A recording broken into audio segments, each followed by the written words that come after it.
چونکہ پردے میں بیٹھ کر میری بہنیں بھی سن رہی ہیں اور آپ میرے سامنے بھائی بیٹھے ہیں، اس لیے دونوں کو سامنے رکھ کر میں نے گفتگو کرنی ہے، آپ کے سامنے بات پیش کرنی ہے۔ دیکھیں، سب سے پہلی بات، سب سے اہم بات، آپ جو یہاں آئے ہیں اس کے پیچھے سب سے بڑا ہاتھ آپ کے ماں باپ کا ہے۔ مجھے پتا نہیں ہے آپ لوگوں کا یہاں مہینہ کیا ہے، آپ کی فیس کتنی ہے، لیکن یقین جانیں آپ کی صبح شامیں یہاں گزر رہی ہیں اور آپ کو پتا نہیں ہے کہ مہینہ آتا ہے چلا جاتا ہے، لیکن آپ کے والد صاحب مہینہ ختم ہوتا ہے اور شروع ہوتا ہے تو آپ کے والد صاحب کے ذہن و دماغ میں یہ فکر سوار ہوا کرتی ہے کہ میرے بچے کی فیس ادا کرنا ہے۔ خون پسینے کی کمائی، محنت کی کمائی آپ کی صبح و شام سور جائے، آپ کچھ بن جائے، اس کے لیے آپ کے والد نہ رات دیکھتے ہیں نہ دن دیکھتے ہیں، محنت کرتے ہیں، اور آپ کچھ بن جائے یہ دیکھنے کے لیے وہ اپنا سب کچھ لگا بیٹھتے ہیں۔ تو سب سے بڑا ہاتھ اس وقت جو آپ یہاں تعلیم حاصل کر رہے ہیں اس کے پیچھے آپ کے والدین کا، آپ کی ماں کی دعا، جو راتوں کو اٹھ کر وہ بچہ، اور آپ خاص طور سے کیونکہ آپ کوئی پتہ نہیں کون سے علاقے سے ہوں گے، کوئی ناگپور سے ہوگا، کوئی جلگاؤں سے، کوئی ممبئی سے، الگ الگ علاقے سے بچے آئے ہوں گے، تو آپ بخوبی اس کا اندازہ کر سکتے ہو کہ ماں باپ کو چھوڑنا کوئی معمولی بات نہیں ہے، ماں باپ سے دور رہنا کوئی معمولی بات نہیں ہے۔ ایک ماں کو جا کر پوچھیں کہ کیا آپ آپ کے لڑکے کو، کیا آپ آپ کی لڑکی کو اپنی آنکھوں سے جدا کرنے کو پسند کرتی ہو، تو ماں کہے گی کہ ہرگز نہیں، بالکل نہیں۔ لیکن اس سے پوچھا جائے کہ پھر آپ نے آپ کے بچے کو اورنگ آباد کے کالج میں کیوں ڈال دیا، تو وہ کہے گی کہ میں میرے بچے کو روشن ستارہ دیکھنا چاہتی ہوں، میں اپنی آنکھوں سے یہ دیکھنا چاہتی ہوں کہ میرے بچے کا جب نام لیا جائے تو میرا سر فخر سے بلند ہو جائے، میں اپنے بچے کو اس مقام تک پہنچانا چاہتی ہوں کہ جس کے بعد ناکامی کا اسے منہ نہ دیکھنا پڑے، اس لیے میں قربانی دے رہی ہوں، اپنے دل پر پتھر رکھ رہی ہوں، میں یاد آتی ہے میرے بچے کی تو رو لیتی ہوں، میری بچی کی مجھے یاد آتی ہے تو میں رو لیتی ہوں، لیکن کبھی میں اپنا غم، اپنا دکھڑا میرے بچے کے سامنے نہیں رکھتی تاکہ وہ اپنے مقصد سے ہٹ نہ جائے، تاکہ وہ اپنے مقصد میں کامیاب ہونے سے رک نہ جائے، اس لیے میں قربانی دے رہی ہوں۔ میرے بھائیوں، میری بہنوں، آپ کے ماں باپ آپ کے لیے بہت کچھ کر رہے ہیں، آپ کا بھی کام ہے کہ ایسی پڑھائی کرے، ایسی تعلیم حاصل کرے اور ایسا کچھ بن کے دکھائے، کچھ کر کے دکھائے کہ آپ کے باپ کے سامنے جب آپ کا نام لیا جائے تو آپ کے باپ کا سینہ پھول جائے اور آپ کے باپ کا سر فخر سے بلند ہو جائے کہ وہ تو میرا بیٹا ہے، وہ تو میرا بیٹا ہے، ماں کہے کہ وہ تو میری بیٹی ہے۔ اس طریقے سے کچھ کر جاؤ۔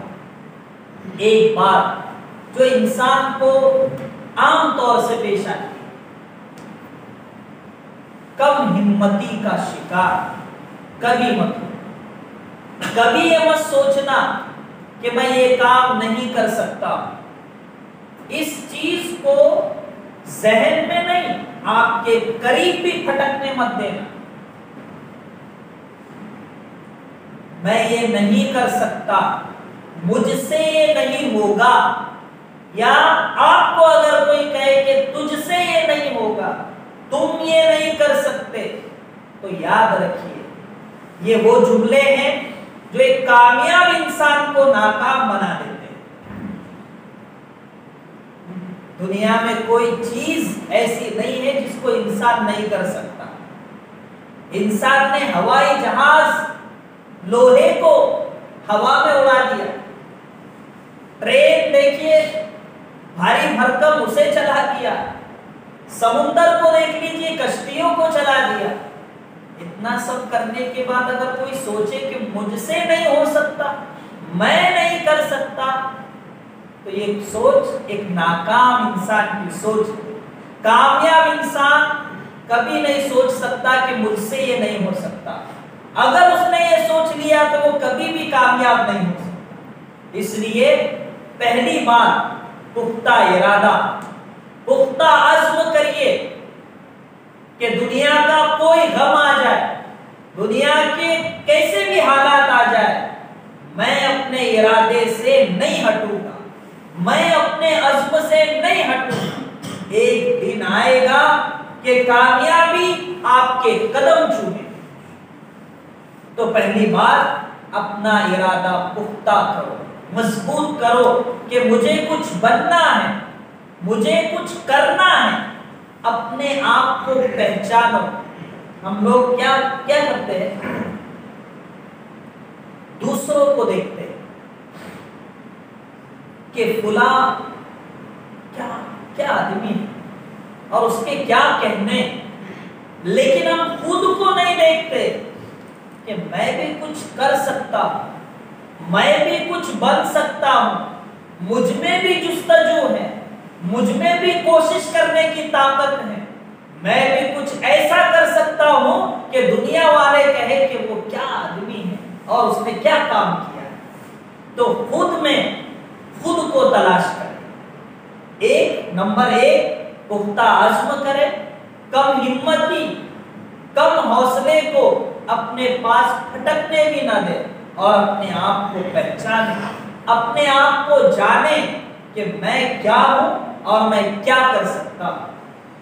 نمبر 3، چونکہ کالج کا زمانہ ہے، اپنی نظروں کی حفاظت، اپنی آنکھوں کی حفاظت کریں۔ دیکھیں یہ آنکھیں اللہ قرآن میں ارشاد فرماتا ہے مومن مردوں کو الگ حکم اور مومن عورتوں کو الگ حکم، حالانکہ اللہ ایک ہی جگہ یہ حکم دے سکتے تھے، لیکن اہمیت بیان کرنے کے لیے قرآن میں ارشاد فرمایا قُلْ لِلْمُؤْمِنِينَ يَغُضُّوا مِنْ أَبْصَارِهِمْ وَيَحْفَظُوا فُرُوجَهُمْ۔ یہ مومن مردوں کو حکم دیا کہ اپنی نگاہوں کو نیچا رکھو اور اپنی شرمگاہوں کی حفاظت کرو۔ وَقُلْ لِلْمُؤْمِنَاتِ يَغْضُضْنَ مِنْ أَبْصَارِهِنَّ وَيَحْفَظْنَ فُرُوجَهُنَّ۔ الگ مومن عورتوں کو حکم دیا کہ اپنی نگاہوں کو نیچی رکھو اور اپنی شرمگاہوں کی حفاظت کرو۔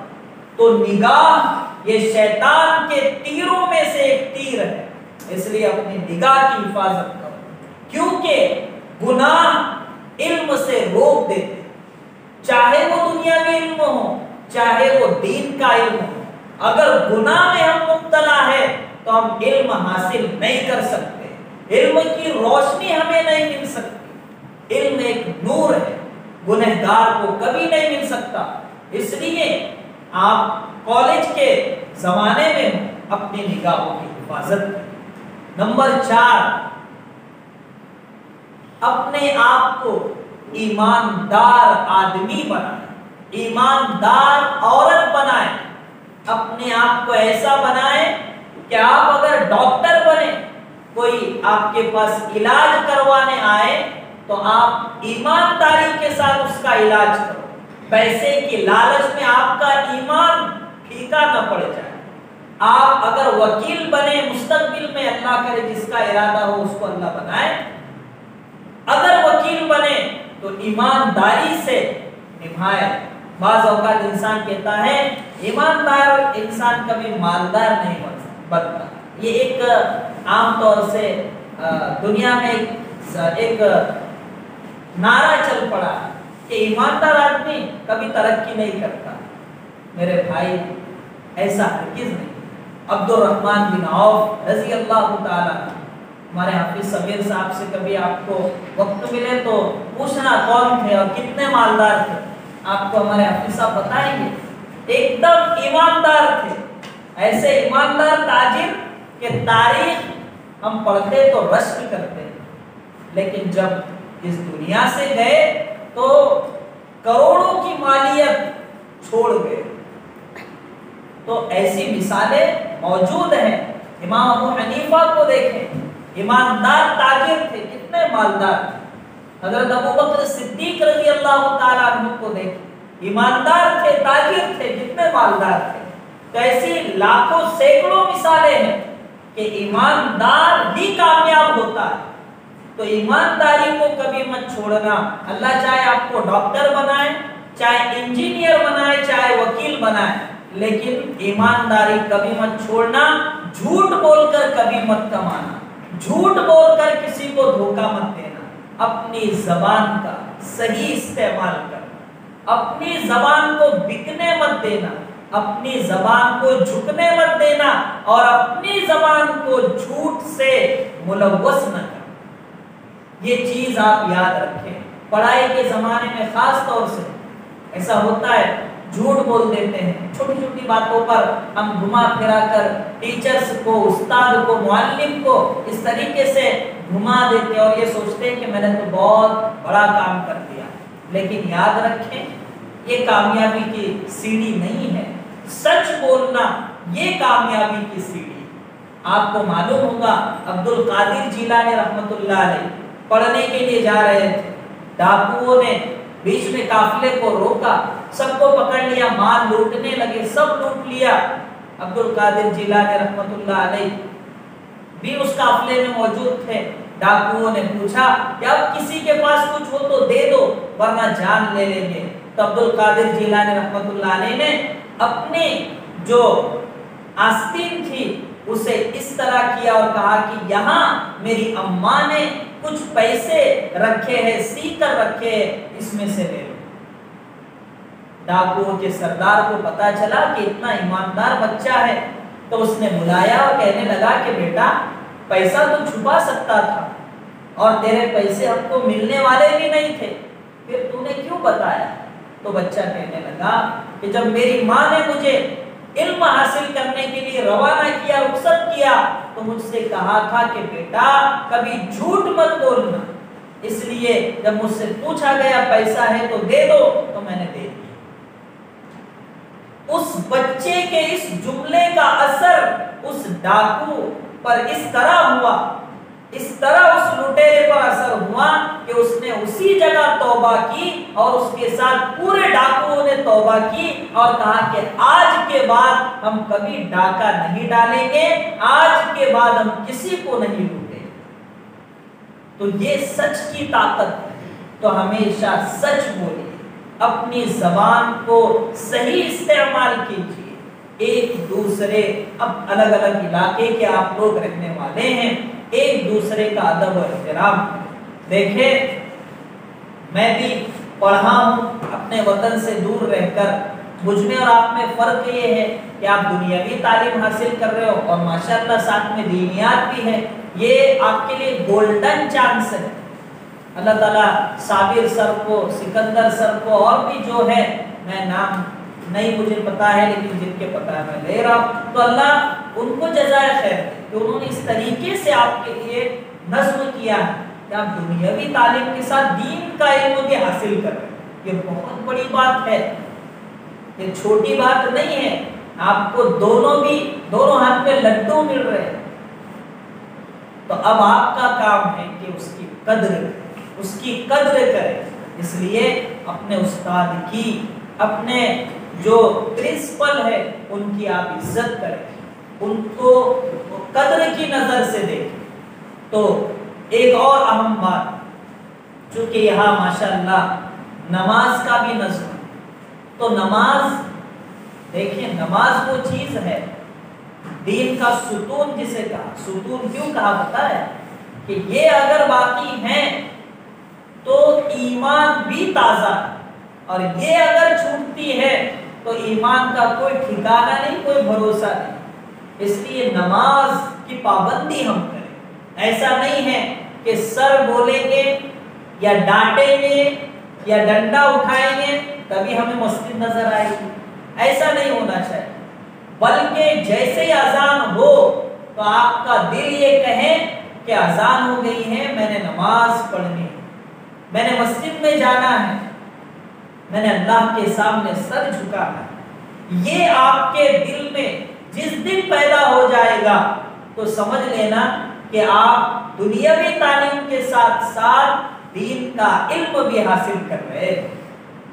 میں اپنی بہنوں سے بھی کہوں گا کہ آپ اپنی راتوں کو اللہ کے سامنے جھکانے میں گزارے، اپنی راتوں کو قیمتی بنائے۔ اللہ سب سے قریب تہجد کے وقت ہوتا ہے، تہجد کا اہتمام کرے جس قدر ہو سکے، اور پڑھائی کے زمانے میں سب سے آسان کام ہے تہجد ادا کرنا۔ آپ کو کیا کام ہے؟ دن میں کوئی بھاگ دوڑ نہیں ہے، وزن اٹھانا نہیں ہے، اور کوئی ایسا کام نہیں کہ آپ تھک جائے۔ آپ کو پڑھنا ہے، سونا ہے، کھانا ہے، پینا ہے، اور کوئی کام نہیں ہے۔ یہ اسکول کا زمانہ، کالج کا زمانہ، اسی طرح مدرسے کا زمانہ، یہ ایک بادشاہی زندگی ہوا کرتی ہے۔ بادشاہ کی جیسی زندگی ہوتی ہے، بادشاہ کو تو بھی ٹینشن ہوتا ہے رعایا کا، اپنے ماتحتوں کا، لیکن کالج کے بچوں کو، مدرسے کے بچوں کو کوئی ٹینشن نہیں ہوتا پڑھائی کے علاوہ۔ وقت پر کھانا تیار ہے، آپ کو کوئی فکر نہیں کرنا ہے۔ جو فکر کرنا ہے اپنے پرنسپل کو، اپنے ٹیچرز کو، آپ کو جا کر دسترخوان پر بیٹھنا ہے اور کھا لینا ہے۔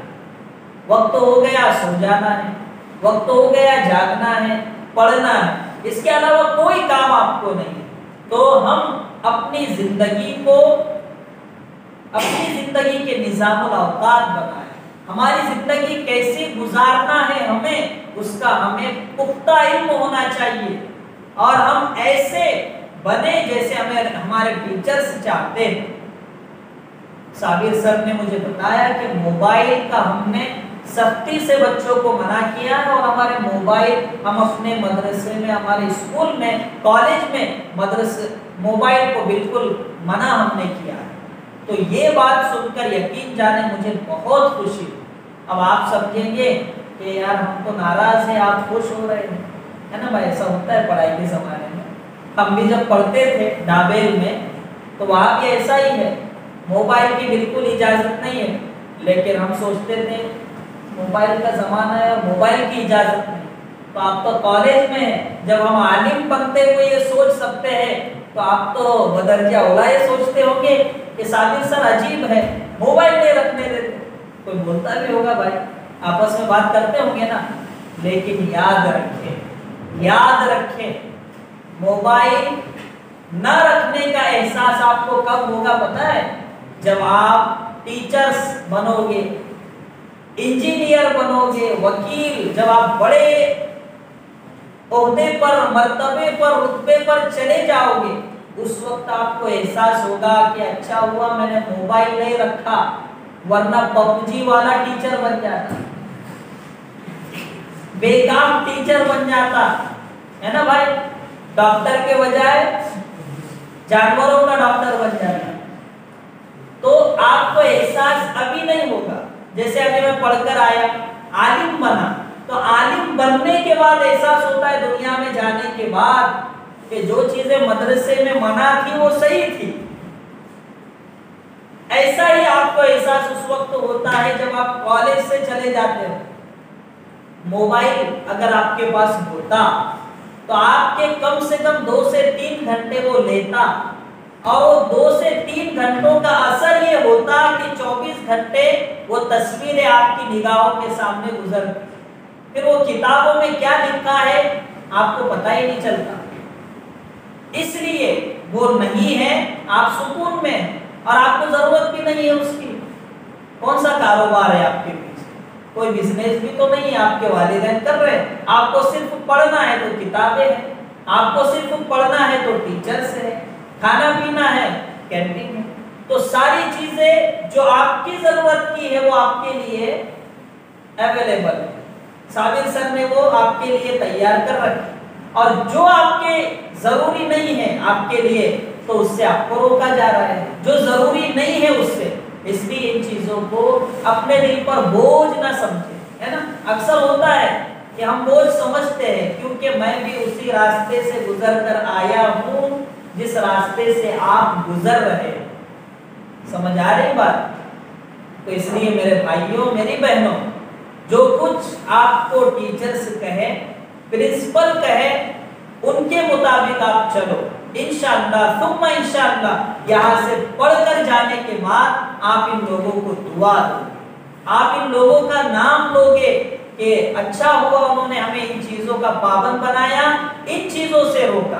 اگر نہ روکتے، نہ پابند بناتے تو آج ہم اتنے اچھے دن نہ دیکھتے۔ اچھے دن یہ ٹیچرز آپ کو دکھانے والے ہیں، دوسرا کوئی نہیں۔ سمجھ آ رہی بات؟ اس لیے میرے بھائیوں میری بہنوں ان باتوں پر عمل کریں، سچائی کو ہرگز نہ چھوڑیں، زبان کی حفاظت کریں، ماں باپ کے لیے کم سے کم دن میں ایک مرتبہ دعا ضرور کریں کسی نماز میں کہ اللہ میرے ماں باپ کو سلامت رکھ، ان کی عمر میں برکت عطا فرما، ان کا سایہ میرے سر پر قائم و دائم فرما۔ کم سے کم 5 نمازیں آپ پڑھتے تو ایک نماز میں آپ کے زبان سے یہ نکلنا چاہیے۔ اپنے ٹیچرز کے لیے دعا کریں کہ اللہ ہمارے ٹیچرز کو سلامت رکھ، ان کی کمائی میں برکت دے۔ اس طریقے سے آپ دعا کریں تو انشاءاللہ آپ کی پڑھائی میں دیکھیں آپ کتنا نکھار پیدا ہوتا ہے۔ 4 کل تو سب کو آتے ہیں، جو بھی کتاب آپ پڑھ رہے ہیں، چاہے وہ دنیاوی پڑھ رہے ہیں، کسی مسلمان نے اگر وہ لکھی ہے کتاب تو ایصال ثواب 4 کل پڑھ کر ضرور کریں کہ میں یہ جو کتاب پڑھ رہا ہوں اس کا ثواب اس کتاب کے لکھنے والے کو پہنچا دے۔ 4 کل پڑھ کر کم سے کم ان کے لیے اتنا کریں۔ ہمارے لیے اتنے آسان کیے کتاب لکھ کر گئے، ہم وہ پڑھ کر کچھ بن رہے ہیں تو ہمارا کام ہے کم سے کم اتنا ان کے لیے کریں۔ تو سب انشاءاللہ ان باتوں پر عمل کریں گے انشاءاللہ۔ اللہ سے دعا ہے اللہ مجھے بھی، آپ کو اور میری بہنوں کو جو پردے میں بیٹھ کر سن رہے سب کو عمل کرنے کی توفیق عطا فرمائے۔